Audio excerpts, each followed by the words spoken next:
Hi, my name is Reese Waters, and I'm troubled. Don't forget to like the video and subscribe to the page. Just in the last few weeks, we have had a Michigan judge proclaim that she is in fact racist. Well, if you're black from any other country, you're doing way better. If you're an American black person, then you're a lazy piece of I can honestly say that, okay, I'm not systemically racist, I'm a new racist. I never was, but now I am because you're shoving the down my throat and making allegations that you don't know about. You're telling me who I am and you've never met me. You. We've had a sheriff in Ohio describe legal Haitian immigrants as locusts, the Democratic presidential nominee as a laughing hyena, and advocate for taking the names of her supporters. When people ask me what's going to happen if the flip-flopping laughing hyena wins, I say write down all the addresses of the people who had her signs in their yards. So when the illegal human locusts, which she supports, need places to live, will already have the addresses of their new families who supported their arrival. We've had the Fraternity Order of Police endorse a 34-time convicted felon over a former DA. Our members have spoken, and it is my honor to share with you the overwhelming collective will of our membership.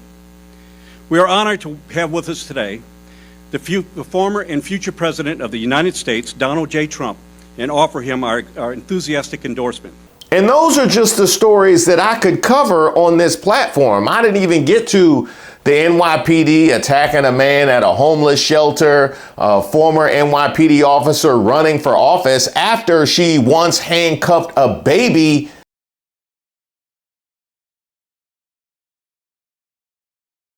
And this guy. On Action News tonight is the arrest of a New York City police officer accused of shooting a man in Camden County in an apparent act of road rage. This the scene just moments ago in New York City. Officer Hugh Tran, shackled as he's escorted out of a New York City courtroom.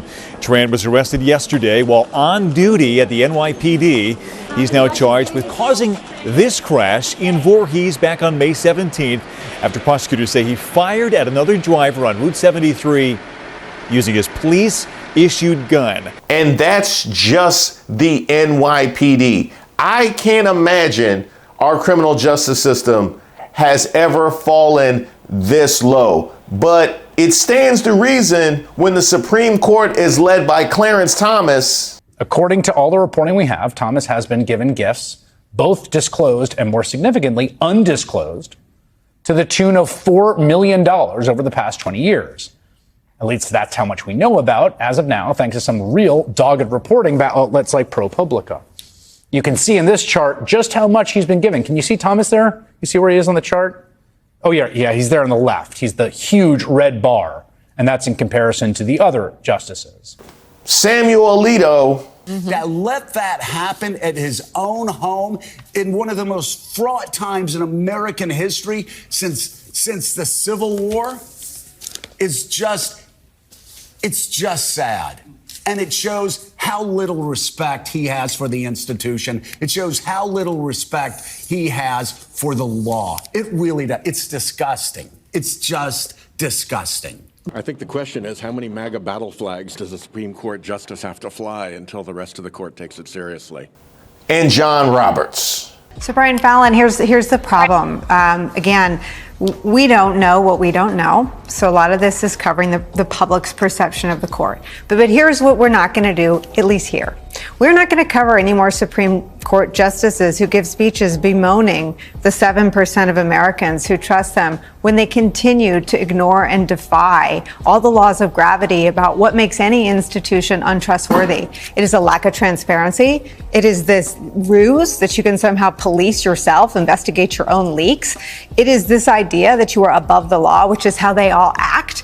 And it is this idea that they are this body that can say things before another branch of government, the Congress, that have no resemblance to what they do in their branch of government, the judiciary. Now, quite appropriately, it would be that very Supreme Court that would squander Marcellus Williams' last hope for a stay of execution.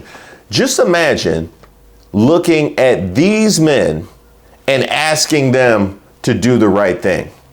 It's terrifying, right? Let's just go off what we know. And then months went by with no leads, no anything to go on.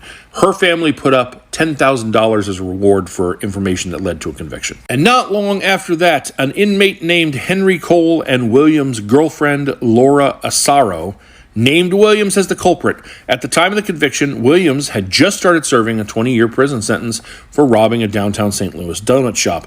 No forensics evidence tied Williams to the crime scene, but a jury convicted him of murder and burglary. They found all these fibers, all of these things, hairs, etc. None of them matched him. There was nothing in her home that tied him to ever being there, but he was convicted anyway. Williams' attorneys have argued that both informants stood to benefit from their cooperation with prosecutors and that their stories sometimes changed or conflicted with other details about the killing. Both of the witnesses have since died. There was nothing that linked him to this crime. There weren't witnesses that saw him, scaling the wall in the gated community, or evidence that he had been at a store nearby where it happened, when it happened. And there was no, like I said, DNA of his inside the house. What they have found since, however, is DNA testing found an unidentified male's DNA on the knife that was used. Doesn't match him, doesn't match the husband, doesn't match anyone who was known to be in that home. So almost certainly it is the killer's DNA. I witnessed something that I've never seen before. The prosecutors, the people who put people in jail, came out and said, hey, he might not have done it. Can we just give him life in prison instead? They were denied. The family of the victim, he supposedly came out and said, hey, don't do it. And they were ignored. But why? Well, the answer is no one knows. But the story gets a little crazier than that. See, this isn't the first time he was supposed to be executed. Back in 2015, in the last minute, the governor of Missouri, this was in Missouri, by the way, comes out and says, stop. They found new evidence. He really might not have done it. So the governor makes a special council of judges to do an investigation. They said, okay, well, he might not have done it. We're making you a report, Governor. The governor says, great. But the governor resigns. A new governor comes in and he says, I don't want to see the report. You guys are all done. And he's going to be executed. So they went to the Supreme Court of Missouri. And the Supreme Court of Missouri said, let's just go through with it anyway. So the prosecutors came out. And they did their own investigation and they said, wow, he really might not have done it. The trial was a mess, and I'm going to be frank here, racist. 11 white jurors and 1 black juror were selected in Missouri. A black jury was rejected because his hair was kind of messy and unkempt. He didn't look trustworthy. And most importantly, the DNA on the weapon did not match his. So the prosecutors go over to his team. They said, let's talk it out. What if we just give him a plea deal, life in prison, which would give everyone time to come together and figure everything out? But in what is being called a bizarre twist, a judge rejects it. He just says, no, we're going to go through with it anyway. Now, all people are asking for is time. They're not asking he walks out. They're just asking for time. And it would be one thing if his team was asking for this to be stopped, but if prosecutors, if representatives, if people, if the victims' families are asking for a little more time, then I think it warrants that. Marcellus Williams was executed after spending over 2 decades on Missouri's death row after being convicted in 1998. Now, you are free to believe, looking at all the information in this particular case, that he is guilty. You are absolutely free to believe that. But what I also need you to tell me, and this is the more pertinent question, that giving the botching of the investigation on behalf of the police as well as the questionable prosecution, that a suitable case was made for his guilt to make you comfortable taking a man's life. That is what I want you to tell me. Also, obviously, we know how exactly this would play out with high-priced attorneys given this amount of ammunition to exonerate a client who didn't look like Marcellus Williams. Let's just make that clear. Now, speaking of which, a simple search will reveal that the kind of leniency that Marcellus Williams sought is actually easy to come by. For some, Missouri Governor Mike Parson pardoned more than 600 people in the 3 years up through the end of 2023. That was more than any Missouri governor since the 1940s.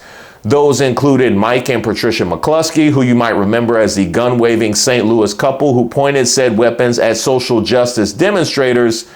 They also include former Kansas City Chiefs assistant coach Britt Reed, the son of Chiefs head coach Andy Reid, who was drunk in February of 2021 when he crashed his truck into two vehicles on the side of an exit ramp along an interstate near the Chiefs practice facility. 6 people were injured, including 5-year-old Ariel Young, who sustained a traumatic brain injury and was in a coma for 11 days. According to her family, Young continues to suffer memory loss and issues with speech and movement. And by the way, he's not done. Parson told KCMO radio host Pete Mundo, quote, "There's not a week that goes by that somebody's not reaching out to me about that issue, and we're going to see what happens here before long. I'll leave it at that. But you know, I don't like where he's at. I'll just say that." But he wasn't talking about Marcellus Williams. He was talking about former Kansas City PD detective Eric DeValconaire, who was found guilty in 2021 on charges of second-degree involuntary manslaughter and armed criminal action in the killing of 26-year-old Cameron Lamb. DeValconaire is currently serving a 6-year sentence after that crime where he shot Lamb as he was backing his pickup truck into his garage. DeValconaire, by the way, was the first Kansas City police officer ever convicted of killing a black man. And if Parson has his way, that will be for free as well. I just want you to think about the fact that it took this long for there to be a conviction for killing a black man in Kansas City, and the message that is sent when even that is something that goes unpunished if the governor has his way. Also makes a whole lot of sense why that FOP endorsement went the way that it did, considering that Trump is trying to give blanket immunity to police officers all across the country. So the message has been sent loud and clear. In order for any grift to truly be effective, you have to maintain suspension of disbelief. However, we have reached a point where people like Mike Parson have been so nakedly partisan in who they decide to favor and who they don't decide to favor that they have showed their entire hand. We are left with no conclusion other than the obvious, that this is a system that's not broken. This is a system that is working as intended. Because if the system was in fact broken and it was costing people their lives, like any organization, corporation in America would act swiftly in order to make sure that they close the loop on any potential liability. There's no concern about liability. There's no concern about right or wrong. There's no concern about any of that. That tells me that the system is in fact working in their mind.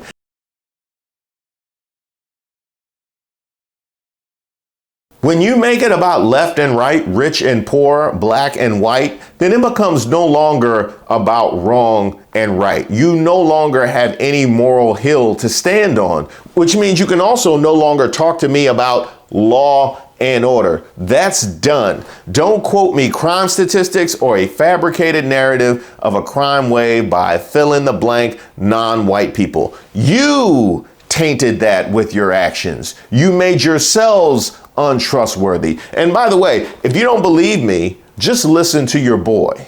You remember where David Muir tried to correct me when I said that crime is rampant like never before. He said, "Oh, no." He said, "Crime is going down." I said, "Where are you coming from?" And you know, you wouldn't have to need a Bureau of Justice statistics to know that crime is worse than it's ever been. And I guess they probably watched the debate and they heard this foolish man, this foolish fool make that statement to me that no, crime is coming down. The FBI said it was coming down. The FBI defrauded everybody because what they did is they used statistics not including some of the worst areas and some of the worst cities. So the real numbers are from the Bureau of Justice Statistics, and they just released it. So I think they probably like me because they wanted to defend me from people that are not smart, from a guy who has good hair but not as good as it was 5 years ago, to be honest.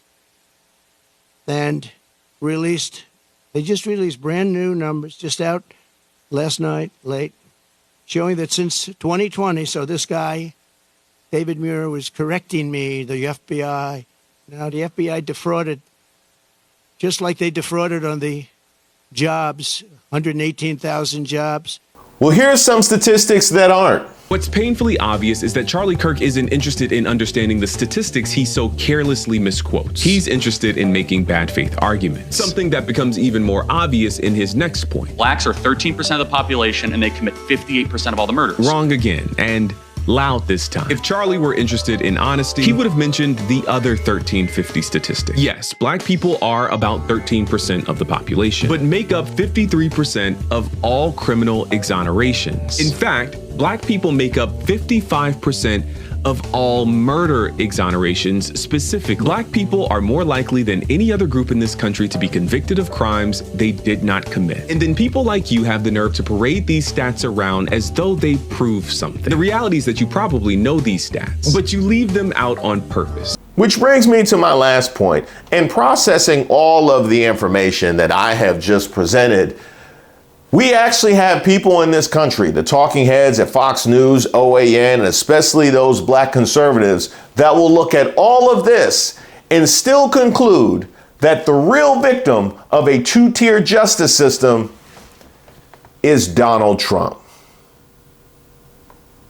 I'm going to need you to tell me that again. Whatever Allah determines, you know what I'm saying, I'm satisfied with it. Whatever, so I already been right there.